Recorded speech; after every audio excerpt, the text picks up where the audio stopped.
নমস্কার বন্ধুরা, আমি বিশ্বজিৎ আর আপনারা দেখছেন আমাদের YouTube channel Nifty prediction for tomorrow. আজ আমরা শুধুমাত্র নিফটি নিয়ে আলোচনা করব এবং দেখে নেবো যে সোমবার দিনের জন্য কিভাবে ইন্টারডে ট্রেডিং সেটআপ প্ল্যান করা যেতে পারে। দেখতেই পাচ্ছেন লাস্ট দুদিন ধরে কিন্তু বাজারের মধ্যে একই রেঞ্জের মধ্যে কাজ হয়েছে। এই রেঞ্জটা সিলেক্ট করে আপনাদের দেখাই তাহলে হচ্ছে ঠিক উপরের দিকে এইখানে আর তলার দিকে হচ্ছে ঠিক এইখানে।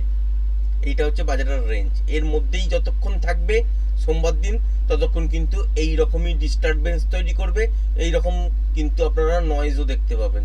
সুতরাং স্ক্যাল্পিং ট্রেড কোথা থেকে বেরোতে পারে, যদি ছোটোখাটো গ্যাপ আপ ওপেন হয়ে দেখলেন এবং 24,870 এই লেভেলটাকে যদি পার না করতে পারে তাহলে এখান থেকে রিভার্সাল সাইন পেলে তলার দিকের জন্য ট্রেড হতে পারে এবং মোমেন্টাম কিছুটা মর্নিংয়ের দিকে আপনারা পেতে পারেন। আবার যদি দেখা যায় যে গ্যাপ ডাউন খুলেছে কিন্তু এই সুইং লোটা ব্রেক করেনি, যেটা হচ্ছে 24,770, এটা যদি ব্রেক না করে তাহলেও কিন্তু এখান থেকে রিভার্সাল সাইড পেলে ওপরের দিকের জন্য ট্রেড হতে পারে এবং সকালবেলার দিকেই মোমেন্টাম কিন্তু আপনারা পেতে পারেন। বেলা বাড়ার সাথে সাথে এই রেঞ্জটার মধ্যে যতক্ষণ থাকবে ততক্ষণ কিন্তু এইরকম নয়েজ ক্রিয়েট করবে, এই রকম টাইপেরই মুভমেন্ট দেখবেন, সেখানে ট্রেড কিন্তু বেরোবে না।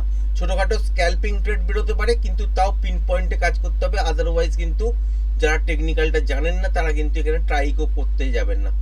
যদি এবার দেখেন যে নেক্সট স্টেপ কভার করে দিয়েছে, দেখলেন যে গ্যাপ আপ খুলেছে এবং এই লেভেলটা ব্রেক করে দিয়ে কন্টিনিউ মর্নিং থেকে সাস্টেন করে আছে, যেটা হচ্ছে 24,870। এটা যদি দেখেন যে গ্যাপ আপেই খুলেছে মর্নিংয়ে, খোলার পর কন্টিনিউ সাস্টেন করছে এর ওপর, তাহলে এখান থেকে উপরের দিকের জন্য কিছুটা মোমেন্টাম পেতে পারেন।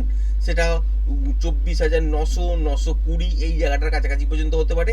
আবার যদি দেখা যায় যে বড় সড়ো গ্যাপ আপ খুলে গেছে কিন্তু এই লেভেলটার ওপরের কাছে আর গিয়ে দেখলেন যে আর ওপরের দিকে আর ইন্টারেস্ট দেখাচ্ছে না, তখন তলার দিকে যদি বাজার পড়তে শুরু করে সেক্ষেত্রে রিভার্সাল সাইন দেখা কিন্তু জরুরি। রিভার্সাল সাইন পেলে তবেই এখান থেকে শর্ট করতে পারেন, মর্নিংয়েই কিন্তু একটা মোমেন্টাম পাবেন। বড় মুভের আশা করবেন না, কারণ হচ্ছে রেঞ্জ বাউন্ড টাইপেরই মোমেন্টাম আপনারা কিন্তু সোমবার দিনও দেখবেন বাজারের মধ্যে। এবার যদি দেখা যায় যে গ্যাপ ডাউন খুলেছে আর এই লেভেলটাকে ব্রেক করে দিয়ে কন্টিনিউ সাস্টেন করছে মর্নিং থেকে, যেটা হচ্ছে 24,770, তাহলে কিন্তু এখান থেকে তলার দিকের জন্য মুভ হবে কিছুটা, মর্নিংয়েই মুভ পেতে পারেন।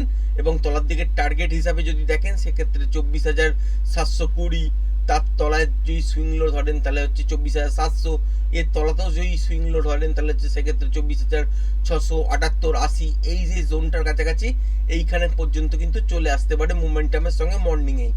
মর্নিং পেরিয়ে গেলে তারপর কিন্তু বেলা বাড়ার সাথে সাথে নয়েজ ক্রিয়েট হবে, এই রকম টাইপেরই মুভমেন্ট কিন্তু পাবেন। সেক্ষেত্রে ছোট ছোট স্ক্যাল্পিং ট্রেড বেরোতেও পারে, নাও বেরোতে পারে, আনএক্সপেক্টেড মুভ কিন্তু হয়ে যাওয়ার চান্সেস বেশি থাকবে।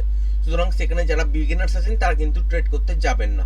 এবার যদি দেখা যায় যে বড় সড়ো গ্যাপ ডাউন হয়েছে, ঠিক এই জোনগুলোর মধ্যে বাজার খুলেছে, দেখলেন যে 24,720 কাছাকাছি খুলেছে, বা দেখলে আরেকটু তলায় 24,700 কাছাকাছি খুলেছে, বা 680 কাছাকাছি খুলেছে, বা 660 কাছাকাছি খুলেছে, এইরকম জোনের কাছাকাছি যদি খোলার পর দেখবেন যে এই জোনটাকে ব্রেক করছে কিনা। যে জোনের কাছাকাছি খুলুক না কেন, খোলার পর যদি দেখেন যে নেক্সট জোনটার ব্রেক করছে না, সেখান থেকে রিভার্সাল দেখার চেষ্টা করবেন। যদি মর্নিংয়েই পেয়ে যান এবং রিভার্সাল সাইন চলে আসে তাহলে কিন্তু উপরের দিকের জন্য আবার ট্রেড হবে। এবার ওপর দিকে ট্রেড তখনই ধরবেন যখন রিভার্সাল সাইন পাবেন এবং তলা থেকে ওপর পর্যন্ত যতক্ষণ পর্যন্ত মোমেন্টাম থাকবে ততক্ষণই কিন্তু হোল্ড করবেন। হতেই পারে যে এখান থেকে ওপরের দিকে যাবার সময় মাঝপথে গিয়ে আটকে গেল একবার, তো সেখানে গিয়ে মোমেন্টাম লস হচ্ছে, সেখানে গিয়ে একবার এক্সিট হয়ে যান। তারপর যখন আবার নেক্সট স্টেপ যখন লেভেলটাকে একটা রিট্রেসমেন্ট নিয়ে আবার ব্রেক করবে সেক্ষেত্রে আপনারা এন্ট্রি নিতে পারেন।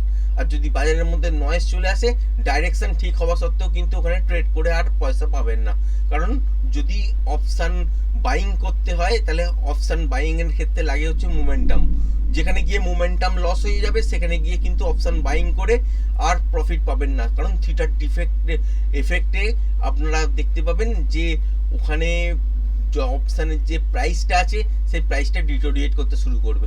সুতরাং এখানে যতক্ষণ মোমেন্টাম বাজারের মধ্যে থাকবে ততক্ষণই কিন্তু আপনারা হোল্ড করবেন। মোমেন্টাম যেখানে গিয়ে লস করবে সেখানে গিয়ে একবার এক্সিট হয়ে যাবেন।